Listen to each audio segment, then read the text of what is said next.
Olá, sejam bem-vindos a mais um vídeo do canal Pocotaku. Eu sou o Alisson, se você é novo por aqui, não esqueça de se inscrever e também ativar o sininho para receber todas as notificações no canal. O link nas nossas redes sociais vão estar aqui na descrição, então segue a gente lá, deixa o like no começo do vídeo para estar nos ajudando.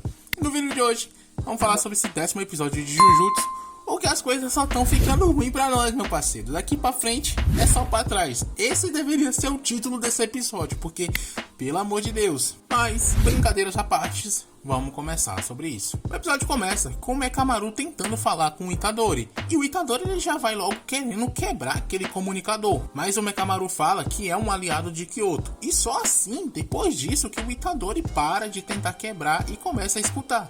E aí o Mekamaru fala que o Satoru Gojo foi selado. E ele, próprio Satoru, é mostrado com o Kenjaku se despedindo dele. Mas o Gojo pergunta por quanto tempo o Suguru vai deixar esse cara fazer o que quiser com o seu corpo. E o braço direito do Kenjaku começa a apertar o seu próprio pescoço. E o Kenjaku ele acha aquilo super incrível, porque era a primeira vez que algo assim acontecia com ele. E o Mahito ele começa a acordar. E o Kenjaku troca uma ideia com ele sobre o corpo e a alma serem um só, devido ao que está acontecendo com seu corpo. E ele só fala isso porque o Mahito ele tem aquela percepção de vida de que a alma vem primeiro que o corpo. Mas isso é no mínimo muito intrigante, afinal, aonde é que tá o Suguru? O que tá acontecendo com o corpo dele para poder ter esse tipo de reação de tentar estrangular o próprio pescoço? Isso é muito estranho se você for parar para pensar. O Satoru, já entediado, pede para eles fazerem isso logo, porque olhar para ele estava ficando péssimo. E o Kenjaku, ele fala que queria aproveitar isso um pouco mais. Mas ele não pode deixar que alguma coisa aconteça. E ele fecha o portão. E assim está confirmado o selamento do Satoru Gojo. Voltando para o Itadori, a Mimei ela tá duvidando que o Satoru tenha sido realmente selado. E o Mekamaru ele fala que não tem nenhum tipo de prova, além da sua palavra. Ele fala que foi morto no dia 19 de outubro pelo espírito amaldiçoado de grau especial Mahito, e que aquele dali que estava falando com eles era apenas uma garantia que ele deixou quando ainda estava vivo.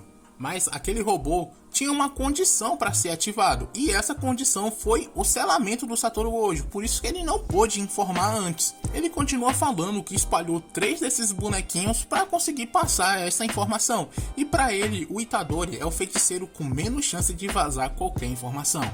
E dadas as circunstâncias, a Meimei é considerada inocente para ele. Ela ainda tenta dar uma de vilã, mas o Mekamaru sabe que tem mestre de maldições indo até onde eles estão nesse exato momento.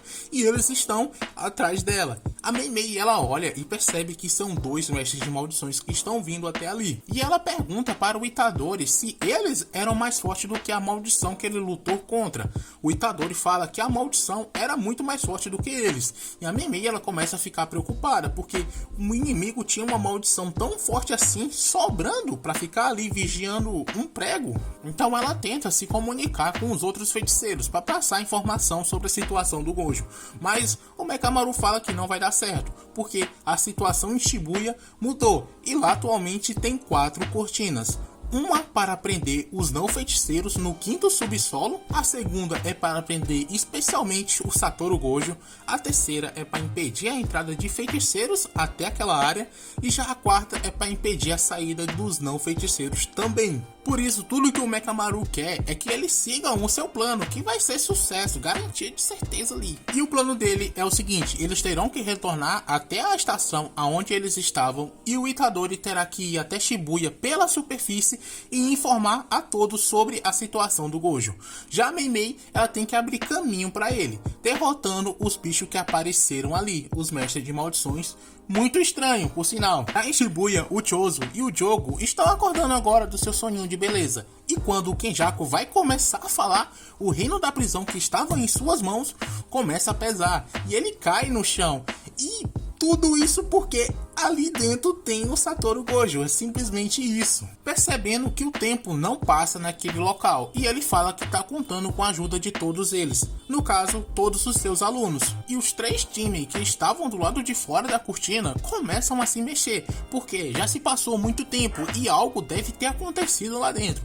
E todos eles entram na cortina, aparentemente ao mesmo tempo. E agora é a hora que o filho chora, a mãe chora e o pai chora, porque começou a tragédia. O Edith, coitado, ele acaba sendo morto por aquele mestre de maldições loiro, aquele desgraçado. Eu não tenho nem palavras pra ele. Eu tô puto da vida. E junto dele tem uma mulher ou um cara, não sei dizer, e ele tá dando ordens pra ele matar todas as pessoas que estão usando terno e estão fora da barreira, que no caso são as pessoas ali que ajudam os feiticeiros. Voltando para a extensão, o Kenjaku explica o que aconteceu, e o reino da prisão ainda não terminou de analisar tudo o que representa Satoru Gojo, por isso que eles não podem mexer nele nesse exato momento. Mas tem alguém observando eles, e o Mahito percebe isso e destrói o segundo robô do Mekamaru. E o Kenjaku, ele já fica ali com um C na mão, porque descobriram eles. E o Mekamaru, ele já fala logo pro Itadori que ele tem boas notícias, e explica tudo isso. E o Mekamaru diz que eles têm que cercar a estação por todos os lados. O Itadori começa a se lembrar de uma pergunta que ele fez para Mei sobre quem que foi para Shibuya. Porque, né, tem que procurar os seus aliados, saber quem que tá do seu lado.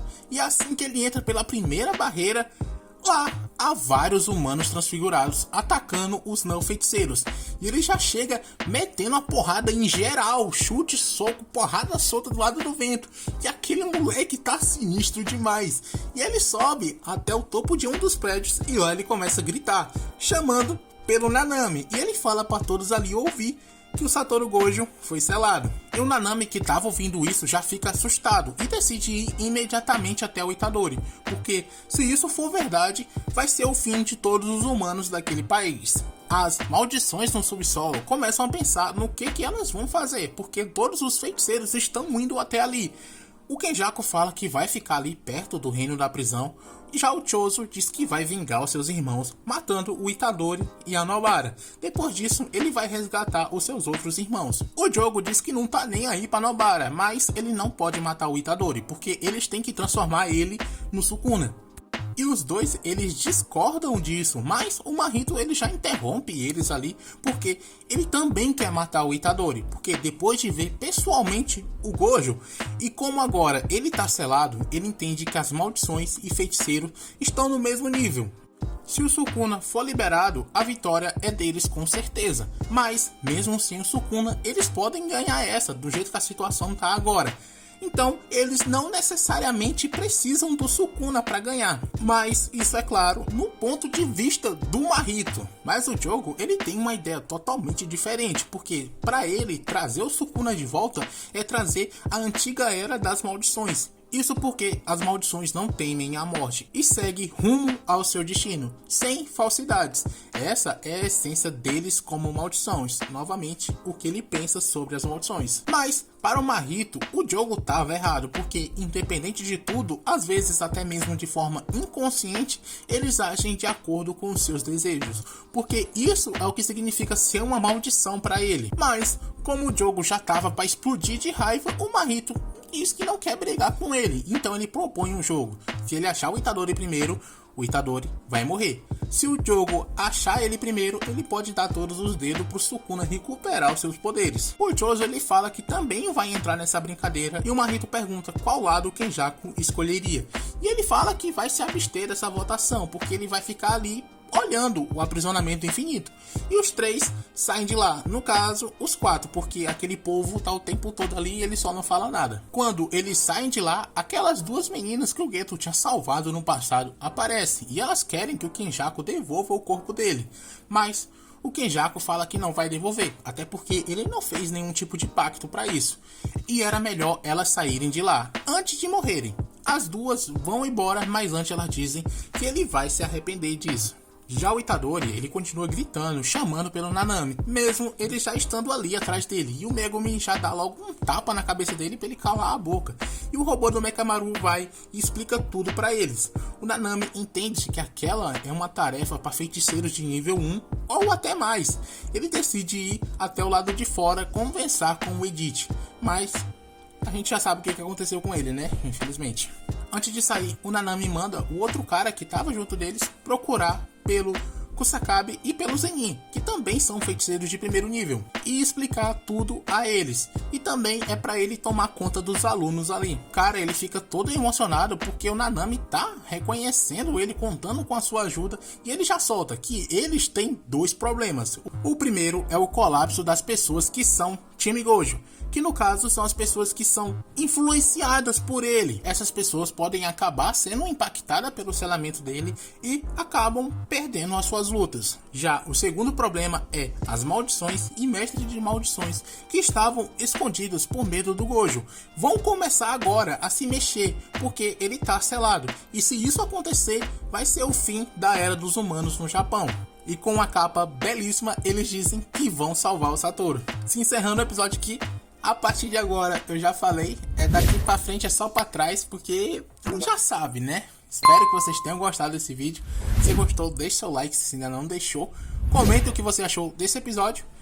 E assiste nossos outros vídeos. Espero vocês na próxima semana. Valeu, falou!